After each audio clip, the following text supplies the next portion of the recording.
हम लेके आए आपके लिए त्रिभुज। पिछली क्लास में हमने आपको चतुर्भुजों के बारे में बताया था, अब हम बता रहे हैं आपको त्रिभुजों के बारे में। तो त्रिभुजों के बारे में देखिए, जिसे हम क्या बोलते हैं, ट्राइएंगल। ठीक है, ट्राइएंगल। ट्राइएंगल्स मतलब तीन, एंगल माने क्या होता है, कोण। जो बच्चे एंगल मीन्स होता है कोण। ठीक, अब हम पहले बता रहे हैं कि कोणों के आधार पर त्रिभुजों के प्रकार। किसके आधार पर? कोणों के आधार पर त्रिभुजों के प्रकार। तब कोणों के आधार पर देखो भाई,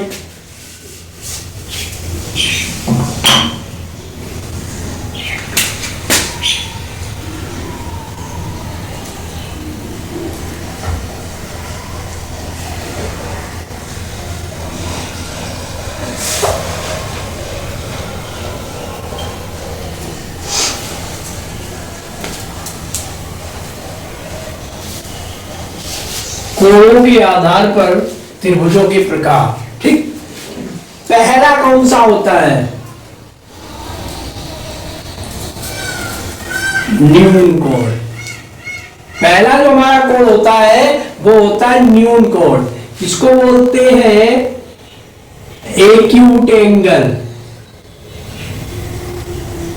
ठीक, पहला हमारा हो गया न्यून कोण। न्यून कोण में क्या होता है दोस्तों? न्यून कोण में इसके सभी कोणों का मान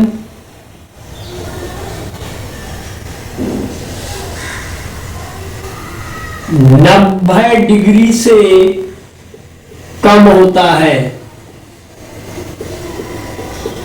ठीक, सभी कोणों का मान 90 डिग्री से कम होता है, तो इसे क्या कहते हैं? न्यून कोण। क्या कहते हैं?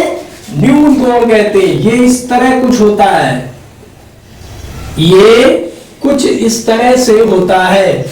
ये हमारा न्यून कोण है। मान लीजिए इसके नाम है ABC।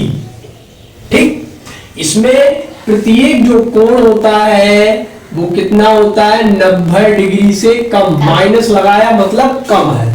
ठीक, इसमें यही समझने वाली बात है। अब दूसरी बात करें, दूसरा प्रकार का कोण कौन सा होता है? तो कोण नंबर 2, जिसे हम बोलते हैं समकोण। क्या बोलते हैं? समकोण। समकोण, समकोण त्रिभुज। समकोण का ही मतलब होता है जो जिसकी कोण क्या हो,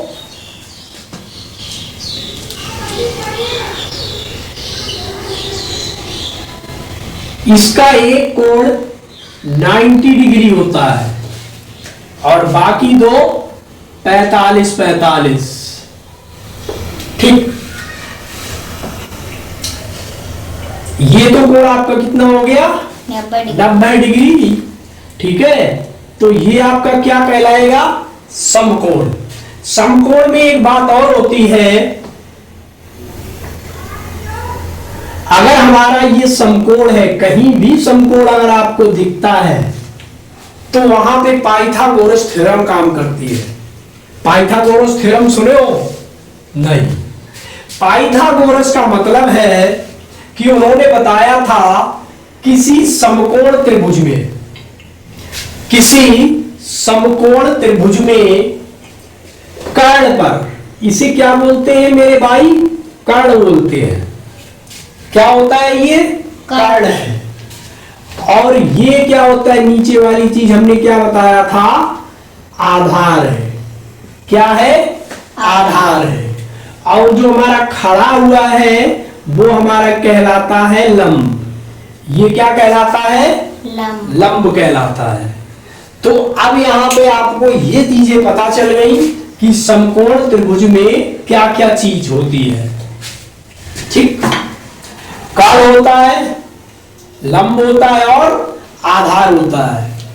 अब देखो, जो ये कर्ण होता है जो ये टेढ़ी वाली रेखा है, जो ये कर्ण होता है, इसका मान इसके वर्ग, इसका अगर वर्ग कर दे और इसका वर्ग कर दे तो इसके वर्ग के बराबर होगा।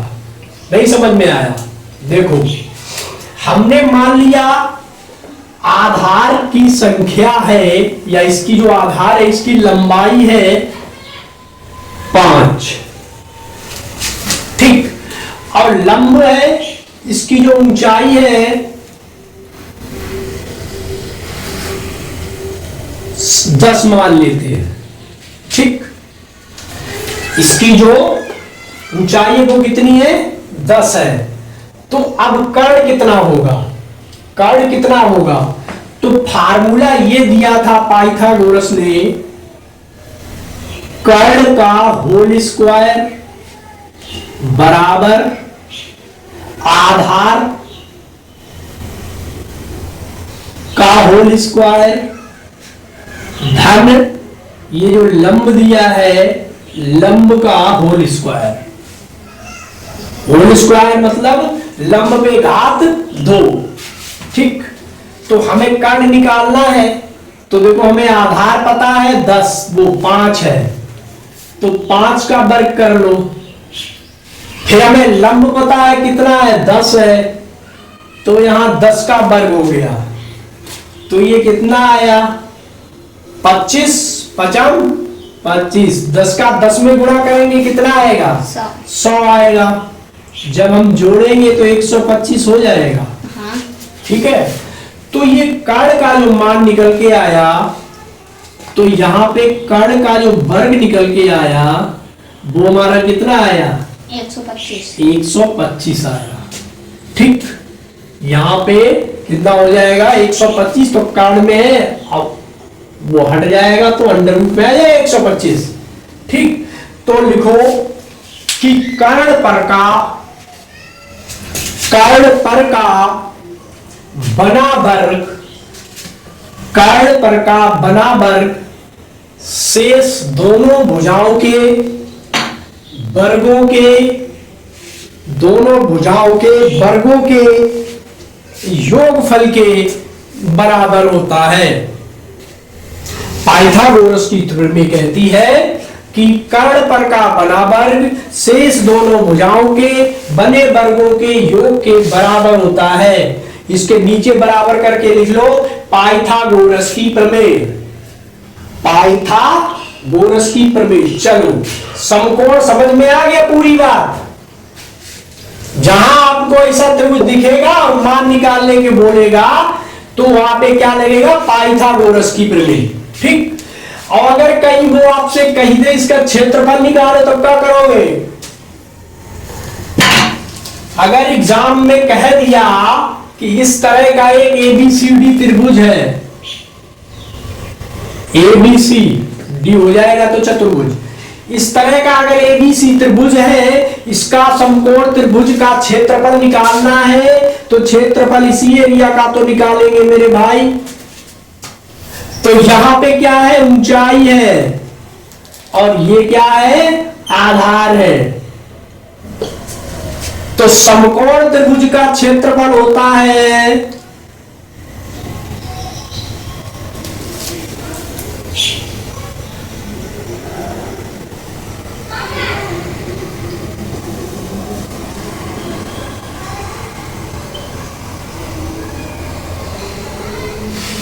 समकोण त्रिभुज का क्षेत्रफल होता है 1/2 गुणे आधार गुणे ऊंचाई, ठीक है। तो समकोण त्रिभुज का क्षेत्रफल कितना हो गया? 1/2 गुणे आधार गुणे ऊंचाई, ठीक। समकोण मतलब जो इस तरह का आपको त्रिभुज दिखाई पड़े जहां बनता हुआ, उसका सबका क्षेत्रफल यही होगा, ठीक। चलो, हमने आपको यहीं पे बता दिया। अब अगला कोण कौन सा आता है? अधिक कोण।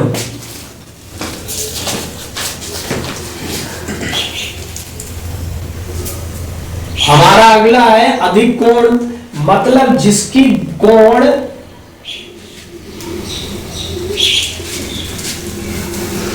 जिसके कोण 90 डिग्री से अधिक होते हैं, 90 डिग्री से अधिक होते हैं, वो हमारा अधिक कोण कहलाता है। तो ये हमारा अधिक कोण है, इसके कोण 90 डिग्री से अधिक, 90 डिग्री से अधिक मतलब अधिक कोण हो गया। ठीक, अब दूसरी बात करते हैं भुजाओं के आधार पर। किनके आधार पर? अभी तो था कोणों के आधार पर, और दूसरा है भुजाओं के आधार पर। तो भुजाओं के आधार पर कोणों के प्रकार।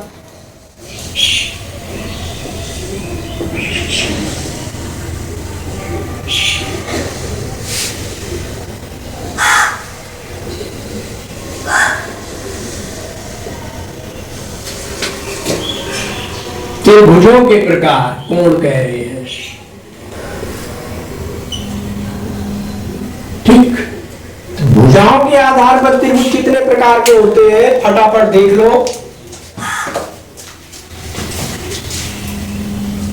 पहला होता है विषम बाहु।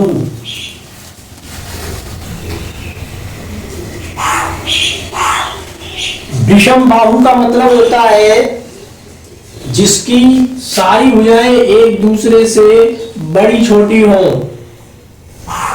वो कहलाता है विषम बाहु। इसमें क्या होता है, सभी भुजाएं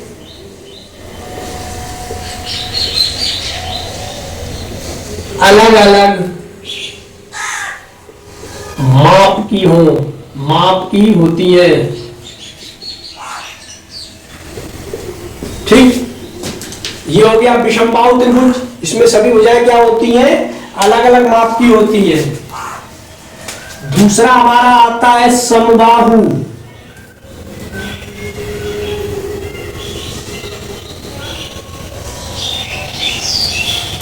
दोस्तों समबाहु का मतलब होता है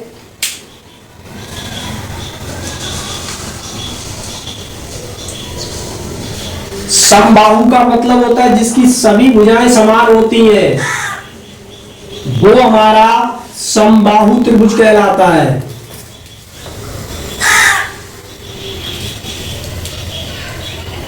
इसकी क्या है, सारी भुजाएं समान है, तो ये समबाहु त्रिभुज कहलाता है। सभी भुजाएं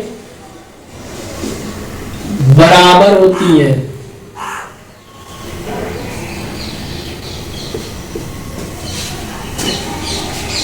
अब एक और है आपका जिसे हम बोलते हैं समद्विबाहु। समद्विबाहु का मतलब होता है जिसकी दो भुजाएं समान होती हैं।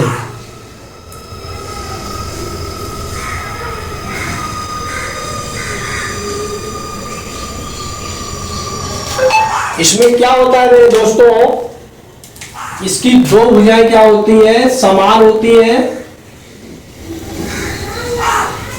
तो ये हमारा कहलाता है समद्विबाहु। इसकी दो भुजाएं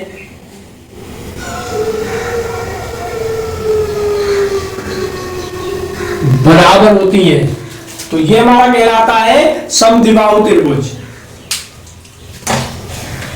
अगर हम आगे बात करेंगे कि इन त्रिभुजों के त्रिभुज का क्षेत्रफल क्या होता है, अभी हम आपको बता रहे हैं। ठीक है, चलो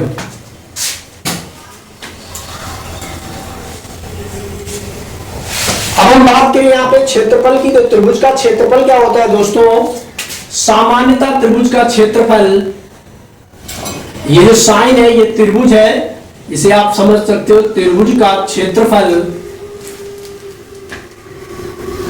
अंडर रूट एस माइनस ए, एस माइनस बी और एस माइनस सी होता है। बात करें यहाँ यस क्या होती है, तो यस बराबर होता है A plus B plus C by two. ठीक, और ये A plus B plus C by two क्या होता है, ये होती है किसी भी त्रिभुज की तीनों भुजाएं। अगर एबीसी एक त्रिभुज है तो उसकी एक भुजा ए है, दूसरी बी है और तीसरी सी है। तो इन तीनों को जोड़ के उनमें 2 का भाग देंगे तो यहाँ पे यस निकलता है। ठीक, और फिर यहाँ पे यस का मान रख के और सारी भुजाओं से घटाते चले जाएंगे। इस फार्मूले को कहते हैं हीरो फार्मूला।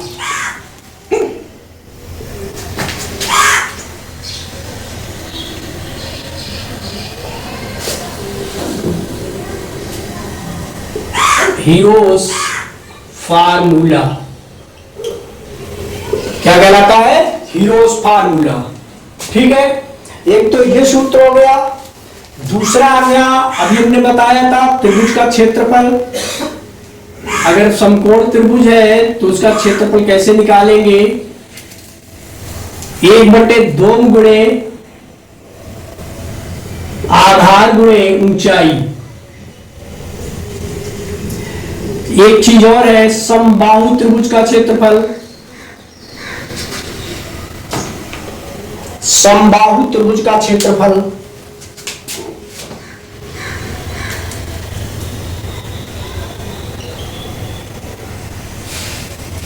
ये हो जाता है √3/4 गुणे भुजा का होल स्क्वायर। जहां तक आपको दोस्तों बात में समझ आ गई होगी। ठीक है, तो देख लेते हैं, एक चीज और बचा है हमारा, वृत्त।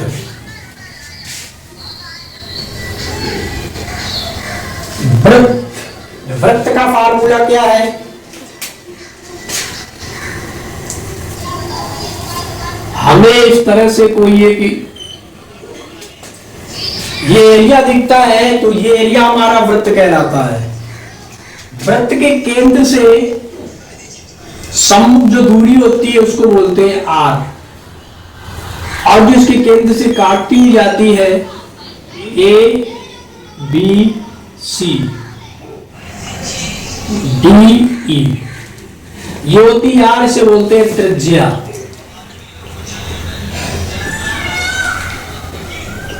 ये होती है डी, से बोलते हैं डायमीटर या व्यास। तो व्यास बराबर होता है 2 गुणे त्रिज्या, और त्रिज्या बराबर होता है व्यास बटे 2। ये दो फार्मूले आपको दिख रहे हैं।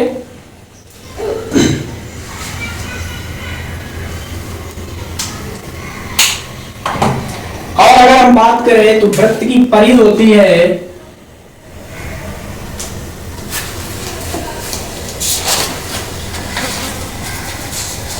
2πr, और वृत्त का क्षेत्रफल होता है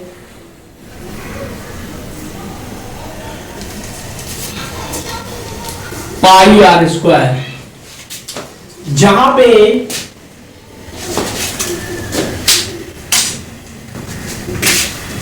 पाई बराबर उसका मान होता है 22/7।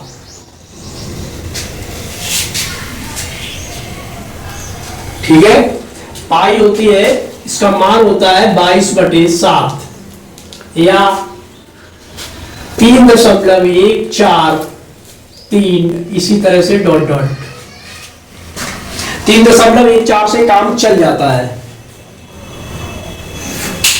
हमने आपको पूरा बता दिया, चतुर्भुज समझाया, त्रिभुज पूरा समझाया, उसके बाद में वृत्त के बारे में बताया। व्यास वो चीज होती है जो केंद्र से होकर एक पूरी जीवा जाती है, इसकी व्यास कहलाती है। ठीक, जो साइड से जाती है इसकी ये वाली, ये जीवा डीसी कहलाती है। और जो व्यास से केंद्र की तरफ, जो परिधि से केंद्र की तरफ आती है, वो हमारी ये ओ पॉइंट है, ये त्रिज्या कहलाती है इसकी आर। तो यहाँ पे वृत्त का अगर क्षेत्रफल निकालना है तो क्षेत्रफल हम उसी तरह से निकालते हैं इसके अंदर के भाग का। ठीक, और परिधि निकालने के लिए हम इसके आसपास घूमते हैं। ठीक, तो परिधि के लिए फार्मूला 2πr हो गया, और वृत्त का क्षेत्रफल πr² होता है।